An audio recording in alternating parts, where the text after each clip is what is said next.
Hey there, everybody. We have completed sine and cosine graphs. We've completed law of cosines, law of sines. So now we're going to move into graphing the tangent function, the cotangent, secant, and cosecant function. So we have all of these functions here. So we're going to know how to graph all 6 trig functions that are required for this class. So first off, let's go ahead and move into the tangent graph. Now, tangent is a bunch of information here, so let me cover up part of it because you don't need to see all of this part here. And let me get to the part I need to get to. Where's my cover? Right there. All right.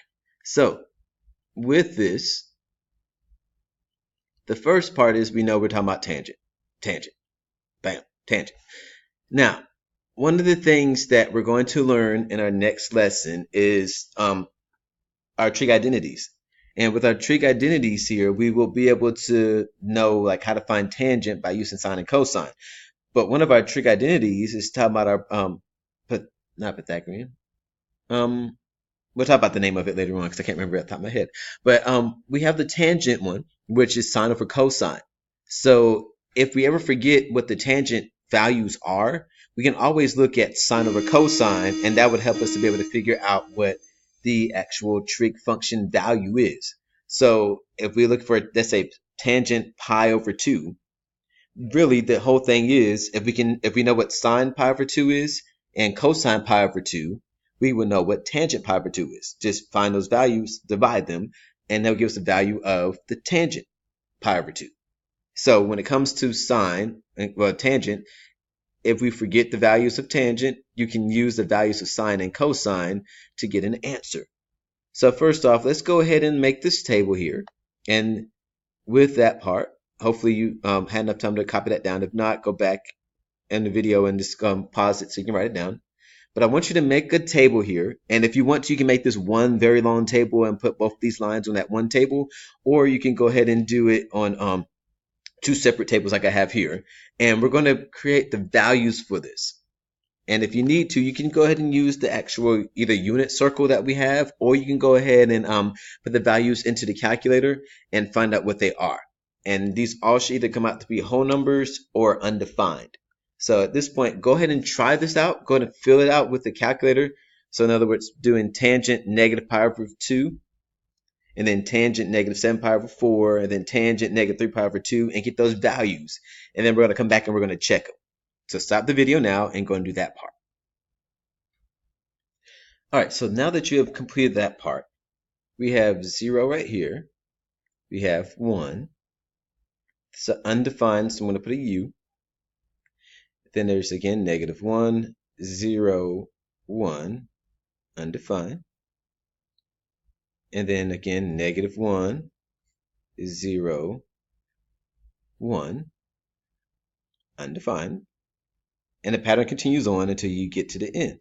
Negative 1, 0, 1, undefined, and then negative 1 and 0.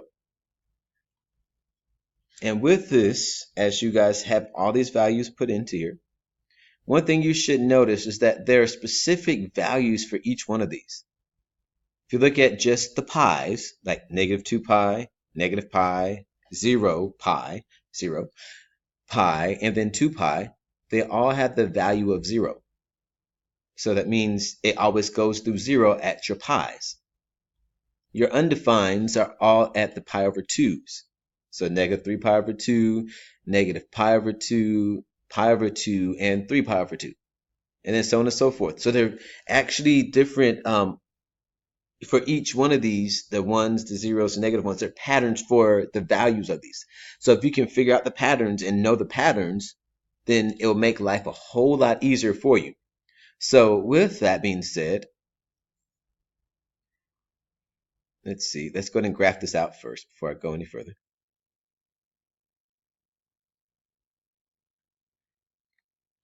Here.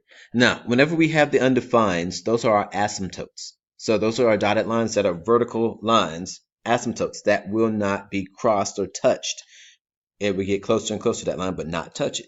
So our asymptotes, remember again, looking up here, are our pi over 2's.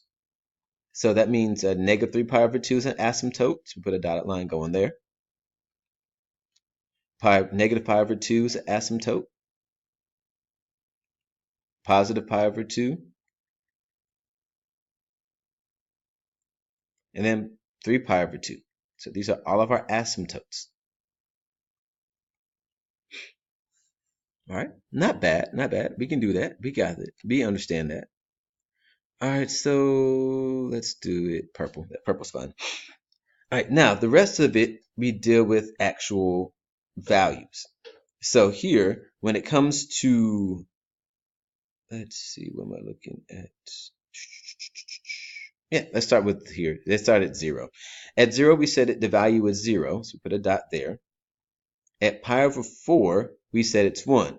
We know pi over 4 is between 0 and pi over 2.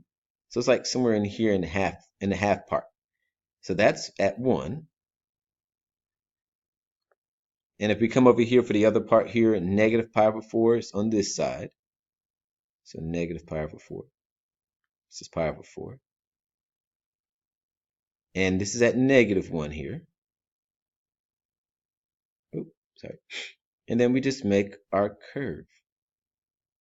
And again, these lines come closer and closer to the asymptote, but make sure they do not cross or touch the asymptote because the values do never touch that. So, because at those points, it's undefined. All right, now for each one of these, again, for our pi's, they're at 0, like that's what we just talked about a few seconds ago. So we have that part. And then here we have values from both sides of each one of these pi's. And again, here, if we look at this part here, we have negative pi over 2. So this is 3 pi over 4. And this is 4 pi over 4, which is pi. And then this is negative 5 pi over 4. And then that's negative 6 pi over 4. But again, here, it comes through 0, 0. We know this is at 1. This is at negative 1. And then we make our graph. And hopefully yours looks better than mine does as we're going along. If it does, then it's okay. Just make sure you have the general shape though. General shape. General shape. All right, so this is negative 7 pi over 4. It's at 1 again. And so on this side, we're not going to actually do this part over here because it continues on. This will come down and then we have another asymptote, then it will keep going on forever. But here we're going to just make sure we're not going to do all that stuff, all that part this time. And again, we have 3 pi over 4 here. We have 5 pi over 4. 1, negative 1 again.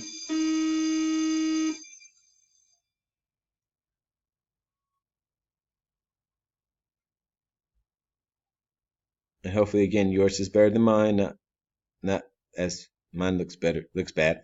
All right, and then again here, we're not going to go past the 2 pi again, just because don't want to do that right now. But remember, it goes on forever, forever, forever.